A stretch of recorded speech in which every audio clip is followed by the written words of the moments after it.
Hello friends, welcome to home food recipes. આજે આપણે બનાવશું સુરતી ઘારી, જે માવામાંથી બને છે અને ચંદી પડવાના દિવસે એને ખાવામાં આવે છે. એને બનાવવી પણ ખૂબ જ સરળ છે, બસ થોડોક સમય લાગે છે. તો એ માટેની સામગ્રી જોઈ લઈએ. સુરતી ઘારી બનાવવા માટે મેં અહીં લીધો છે 200 ગ્રામ જેટલો મોડો માવો, જે મેં હોમમેડ બનાવ્યો છે. એની રેસીપી મેં ઓલરેડી ચેનલ પર અપલોડ કરેલી જ છે, તમે ચાહો તો જોઈ શકો છો. અને એની લિંક હું ડિસ્ક્રિપ્શન બોક્સમાં આપી દઈશ.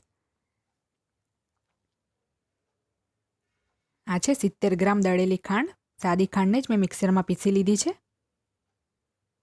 1 કપ એટલે કે 120 ગ્રામ જેટલો મેંદો. આ મેં ઘારીને જમાવવા માટે દેશી ઘી લીધું છે 100 ગ્રામ જેટલું. આ ઘીમાં નાખવા માટે 2 મોટી ચમચી દળેલી ખાંડ લીધી છે. 2 મોટી ચમચી જેટલો ચણાનો લોટ, જે બાઇન્ડિંગ માટે યુઝ કરીશું. 1 ચપટી જેટલા કેસરને મેં 1 ચમચી ગરમ દૂધમાં 1 કલાક પહેલાં પલાળી દીધું હતું. અડધી ચમચી ઇલાયચી પાવડર.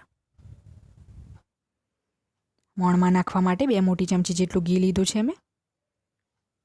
પિસ્તાની કતરણ 1 મોટી ચમચી.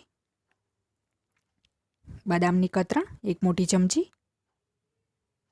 અને આ પાણી લીધું છે મેં લોટ બાંધવા માટે.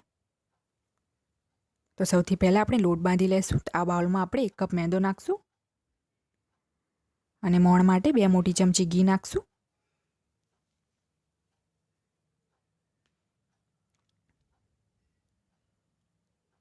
તો આ બંનેને એક વખત સારી રીતે મિક્સ કરી લેશું.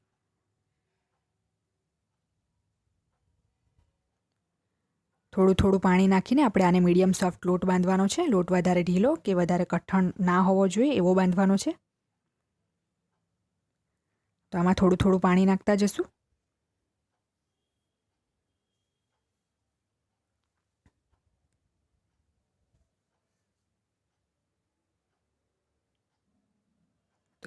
તો આ મેં લોટ બાંધી દીધો છે. તમે જોઈ શકો છો કે લોટ ના વધારે ઢીલો કે ના વધારે કઠણ છે. અને આટલો લોટ બાંધવા માટે મને 1/4 કપ જેટલું પાણી લાગ્યું છે. આ 1 કપ પાણીમાંથી 1/4 કપ જ પાણી યુઝ થયું છે. તો હવે આપણે આ લોટને ઢાંકીને રેસ્ટ આપી દઈશું 15 થી 20 મિનિટ માટે. તો હવે આપણે ચણાનો લોટ શેકી લેશું. તો આ પેનમાં 1 ચમચી ઘી નાખશું અને 2 મોટી ચમચી જેટલો ચણાનો લોટ નાખશું.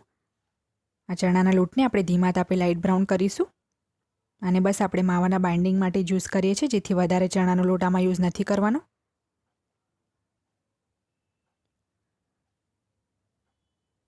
તો લોટને મેં શેકીને વાડકીમાં કાઢી લીધો છે. હવે આપણે આ જ પેનમાં માવાને પણ શેકી લેશું. માવાને પણ આપણે વધારે નથી શેકવાનો. બસ માવાનું ઘી છૂટું પડે અને સહેજ કલર બદલાય ત્યાં સુધી જ શેકવાનો છે.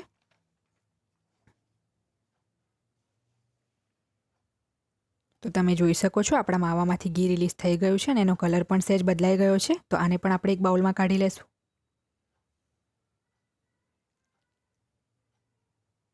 તો આ માવો મેં કાઢી લીધો છે અને શેકેલો ચણાનો લોટ આપણે એમાં નાખી દઈશું.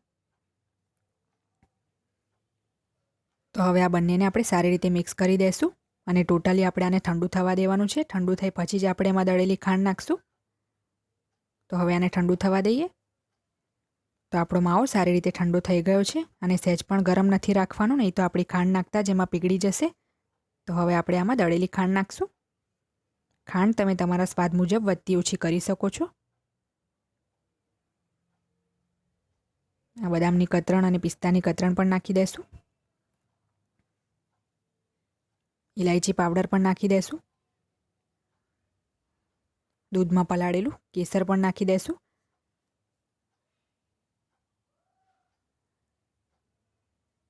તો આ બધાને આપણે હવે હાથથી જ સારી રીતે મિક્સ કરી લેશું.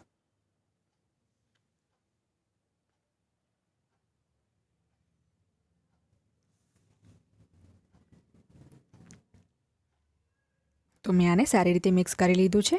હવે આપણે આમાંથી મીડિયમ સાઇઝના બોલ્સ બનાવશું.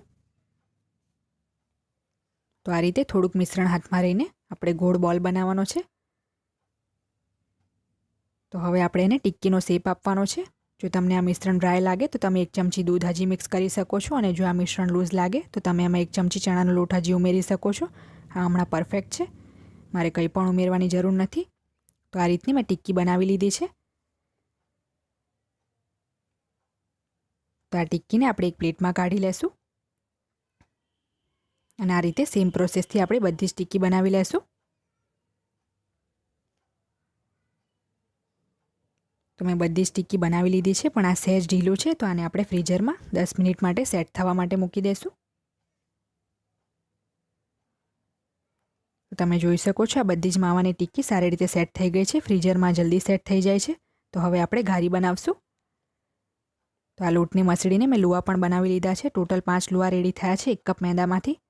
તો આપણે હવે આની મોટી પૂરી વણી લેશું. ધ્યાન રાખવું કે આપણે પતલી પૂરી જ વણવાની છે. જો આપણે જારી પૂરી વણી તો એ સારી રીતે ફ્રાય નહીં થાય અને અંદરથી કાચી રહી જશે.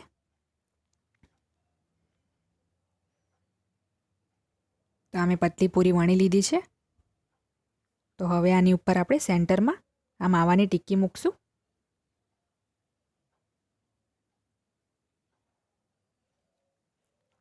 અને એને સાઈડ પરથી આપણે આ રીતે સીલ કરી દઈશું.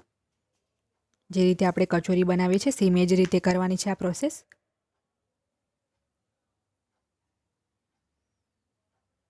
તો અમે સીલ કરી દીધું છે. હવે આ ઉપરનો જે વધારાનો ભાગ છે લોટનો એને પણ આપણે કાઢી લેશું.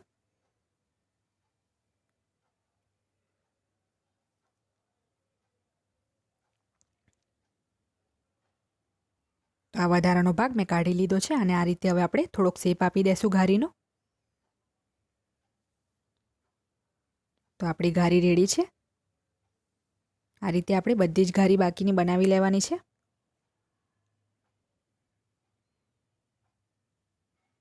તો અમે બધી જ ઘારી બનાવી લીધી છે. આટલી થિકનેસ હોવી જોઈએ ઘારીની. તો હવે આપણે આને ફ્રાય કરીશું.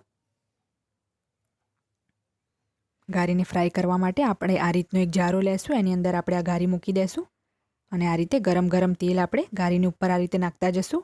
ઘારીને આપણે ડીપ ફ્રાય નથી કરવાની, નહીંતર આપણી ઘારી ફાટી શકે છે. તો આ જ પ્રોસેસથી આપણે બધી ઘારી ફ્રાય કરવાની છે. અને તેલ વધારે ગરમ ના હોવું જોઈએ, નહીંતર ઘારી પર એક લેડલ નાખતા જ ઘારી તરત લાલ થઈ જશે. અને આપણી ઘારીને લાલ બિલકુલ નથી કરવાની, જેથી તેલ વધારે ગરમ ના થવા દો.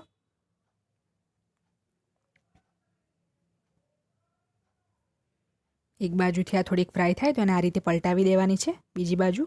અને ફરીથી સેમ એ જ પ્રોસેસ કરવાની છે. ગરમ તેલ નાખતા જવાનું છે. ધ્યાન રાખવું કે ઘારીનો રંગ લાલ ના થવો જોઈએ, બસ લાઇટ પિંક કલરનો જ હોવો જોઈએ. તો ફરીથી આ રીતે મેં એને પલટાવી દીધી છે. ફરીથી સેમ એ જ પ્રોસેસ. તો આપણી ઘારી ફ્રાય થઈ ગઈ છે. અને એક પ્લેટમાં કાઢી લેશું અને બાકીની બધી જ ઘારી આ રીતે બનાવી લેશું. તો મેં બધી જ ઘારી તૈયાર કરીને એને 1 થી 1.5 કલાક માટે ઠંડી થવા દીધી હતી. એમ જ બહાર ખુલ્લામાં જ મૂકી હતી. તો અમે 100 ગ્રામ જેટલું દેશી ઘી લીધું છે. રૂમ ટેમ્પરેચરનું ઘી છે આ. તો આમાં આપણે 2 મોટી ચમચી દળેલી ખાંડ નાખી દઈશું અને સારી રીતે મિક્સ કરી લેશું. ઘારીને થીજાવવા માટે જામખંભાળાનું સ્પેશિયલ ઘી આવે છે, એનાથી જ ઘારીને જમાવવાની હોય છે. પણ જો તમારી પાસે એ ના હોય તો તમે દેશી ઘી લઈ શકો છો. તો મેં આ સારી રીતે મિક્સ કરી લીધું છે. તો આ ઘીને હવે આપણે ઘારીની ઉપર આ રીતે ચમચીથી નાખતા જવાનું છે. જો તમે ચાહો તો આખી ઘારીને પણ ઘીમાં નાખીને ડીપ કરી શકો છો. તો આ રીતે બધી જ ઘારી પર ઘી કોટ કરી લેશું. તો મેં બધી જ ઘારી પર ઘી કોટ કરી લીધું છે. હવે આપણે આના ઉપર બદામ પિસ્તાની કતરણ મૂકશું ગાર્નિશ માટે.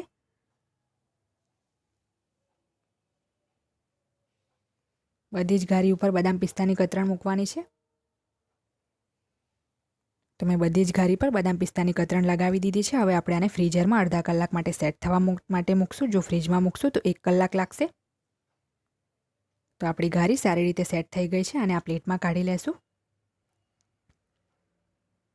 તમે ચાહો તો એક લેયર સેટ થાય પછી ઘીનું બીજું કે ત્રીજું લેયર પણ કરી શકો છો, પણ મેં બસ અહીંયા એક જ લેયર કર્યું છે.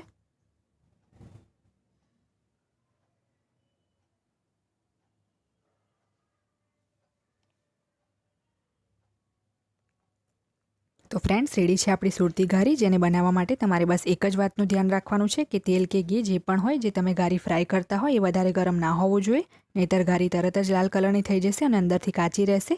તો તમે પણ આ રેસીપીને ચોક્કસથી તમારા ઘરે ટ્રાય કરો. જો તમને મારી આ રેસીપી પસંદ આવે તો મારી ચેનલને લાઇક, શેર અને સબસ્ક્રાઇબ કરવાનું બિલકુલ ના ભૂલશો. સબસ્ક્રાઇબ બટનની બાજુમાં જે બેલ આઇકન છે એને પણ ક્લિક કરો, જેથી તમને મારી દરેક વિડીયોની નોટિફિકેશન મળતી રહે. જો તમારે મારો આ વિડીયો હિન્દીમાં જોવો હોય તો એની લિંક મેં ડિસ્ક્રિપ્શન બોક્સમાં આપી દીધી છે. તો મળીએ નેક્સ્ટ વિડીયોમાં. ત્યાં સુધી આવજો.